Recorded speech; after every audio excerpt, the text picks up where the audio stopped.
ప్రతిసారి ఏంటంటే ఎదిరించి పోట్లాడి ముందుకు వెళ్ళలేనప్పుడు మనం వెనక్కి వచ్చేస్తుంటాం.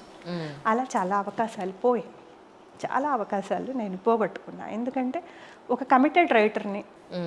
నవలలు కానీ టీవీ సీరియల్స్ కానీ ఏవైనా కూడా నేను అనుకున్నదే రాస్తా. వాళ్ళు అనుకున్నది రాసే టైం వచ్చినప్పుడు టీవీ సీరియల్స్ కూడా మానేసా. నేను అనుకున్నది రాసినంతకాలం నేను రాయగలిగా. నా డైలాగ్, నా స్వేచ్ఛ, నా స్క్రీన్ ప్లే, నా కథని నా హీరోయిన్ నేను ఎప్పుడు సబలగా చూపించలేదు, అబలగా చూపించలేదు, బాగా సబలగా చూపించాను, చాలా ధీరోదాత్తగా చూపించాను. ఎప్పుడైతే ఇంకా ఏడుపు ఇంకా జీవితానికి ఇంకొకటి లేదు అని ఎపిసోడ్స్ సాగతీయమన్నప్పుడు నేను నా వల్ల కాదని చెప్పి 2018 వరకు చేశా.